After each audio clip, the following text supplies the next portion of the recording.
Oprah Winfrey and Madam C.J. Walker. There was Annie Turnbo Malone, aka Annie Minerva Turnbo Pope Malone, and Annie Minerva Turnbo Malone, an African-American entrepreneur and philanthropist during the early 20th century. Malone is recorded as the U.S.'s first black woman millionaire based on reports of $14 million in assets held in 1920 from her beauty and cosmetic enterprises, headquartered in St. Louis and Chicago. Early life of Annie Turnbo.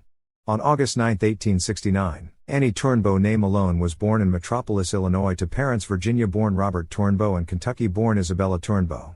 According to Black entrepreneur history, Annie actually grew up her young life learning from her aunt, who happened to be an herb doctor of sorts. It was her aunt who taught her about specific compounds. It was what she learned about these herbs and mixtures, as well as the short amount of schooling and love for hair, that pushed her into putting that knowledge to use when she launched her first products as an entrepreneur. Eventually, she moved in with her older sister, continued to hone her craft until she finally launched a product called Wonderful Hair Grower in the early 1900s. During those times, it was important to have one's hair look a certain way because a specific look led to more opportunities and gained more respect. Annie Minerva Turnbo was the 10th of 11 children. Her parents died when she was young, and an older sister raised her. Annie attended high school in Peoria, Illinois, but she was often sick and missed class. Though she did not graduate, she did discover she was good at chemistry. Annie attended school in Illinois, where she apprenticed with her sister as a hairdresser. By 1889, Malone had developed her own scalp and hair products that she demonstrated and sold from a buggy throughout Illinois. By 1902, Malone's business growth led her to St. Louis, Missouri, which at the time held the fourth largest population of African Americans. Around the turn of the 20th century, Annie Turnbo developed a hair product to straighten African American women's hair without damaging it like the products then available. She eventually created an entire line of hair care and beauty products specifically for black women. Recognizing she needed a larger market in which to sell her products, Turnbo moved her business to St. Louis in 1902. The city's economy was booming in preparation for the 1904 World's Fair. As a black woman, Turnbo was denied access to regular distribution channels. To sell her products, she and her assistants went door to door, giving demonstrations. Business grew steadily. After a positive response at the World's Fair, Turnbo's Poro company went national. In 1914, Annie Turnbo copyrighted her Poro brand beauty products because the woman known as Madam C.J. Walker stole her product and began to market it as her own. Walker previously worked with Annie M. Turnbo as an employee, however, became dissatisfied and left to work on her own, taking Turnbo's product with her. Annie Malone named her products Poro, a combination of her now married name, Annie Pope. She married Nelson Pope in 1903, and her sister's married name Roberts.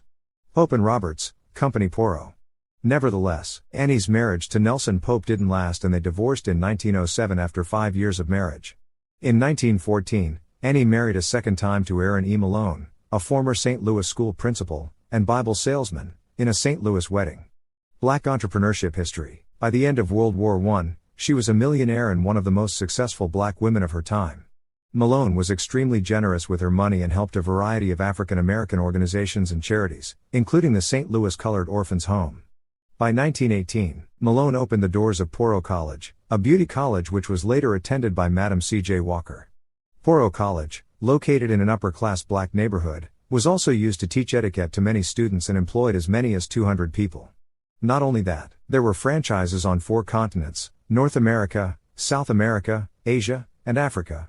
Some of the countries included franchises in Haiti, Philippines, and Canada. From these, over 75,000 people were graduated from Poro College and employed. The Cosmetology School and Training Center offered black women a place to advance themselves. The facilities also housed Malone's business operations and served as a place for the African American community to gather for various civic functions. Annie Malone's overall goal was to enhance the lives of black people and build for the betterment of black race women. Poro College was also a way for the black community to come in, learn and enjoy themselves due to the white community always shutting them out or backdooring them. At Poro College, black people didn't have to feel less than coming into a place fully black-owned. Poro College empowered black women, not just by hair, but in their overall identities. From 1919 to 1943, Malone served as board president of the St. Louis Colored Orphans Home. She had donated the first $10,000 to build the orphanage's new building in 1919.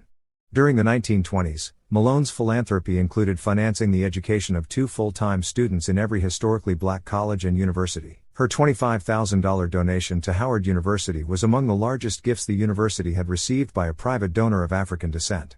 Malone's multimillion-dollar business empire was put at risk in 1927 when her husband filed for divorce and demanded half of the business. The high-profile dispute resulted in a settlement of $200,000.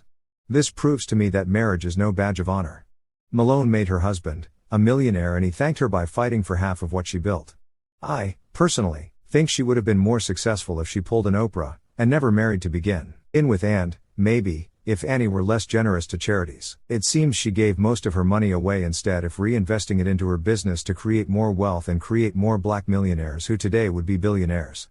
But, with no children, maybe that was Annie Malone's goal, to mainly focus on greatly helping others in need. Seeking a fresh start, Malone moved her business headquarters to Chicago in 1930. Financial troubles continued to follow her.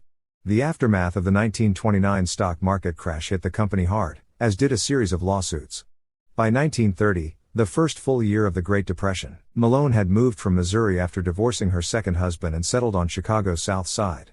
Despite these financial setbacks, Malone remained in business and had 32 branches of the Poro School throughout the country in the mid-1950s. She also continued to support charities in St. Louis and around the nation throughout her lifetime.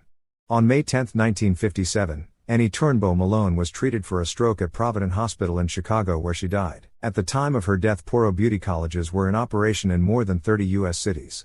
Annie Malone is buried in Alsip, Illinois at Burr Oak Cemetery.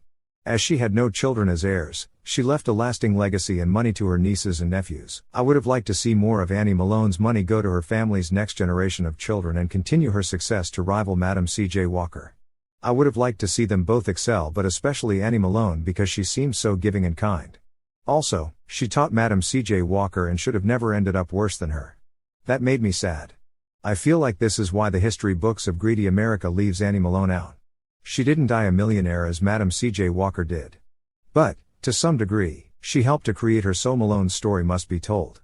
St. Louis honors Annie Malone's memory with the Annie Malone Children and Family Service Center, whose mission is to improve the quality of life for children, families, elderly and the community by providing social services, educational programs, advocacy and entrepreneurship.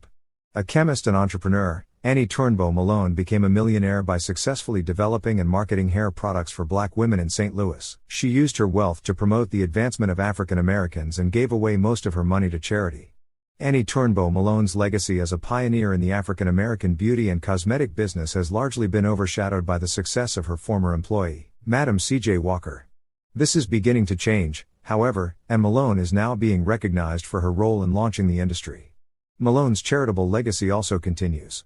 The St. Louis Orphans Home, which was renamed after her in 1946, is now the Annie Malone Children and Family Service Center. The street on which the center is located was renamed Annie Malone Drive in her honor.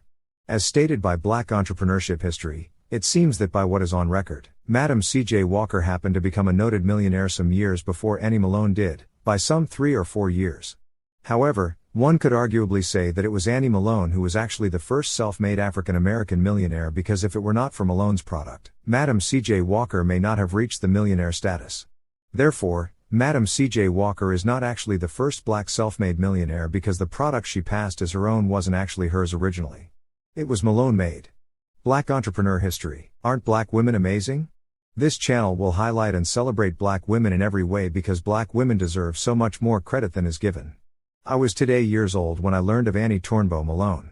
I knew immediately that I had to do a video about her. Some text and research by Elizabeth E. Engel. References and resources are provided in the description box.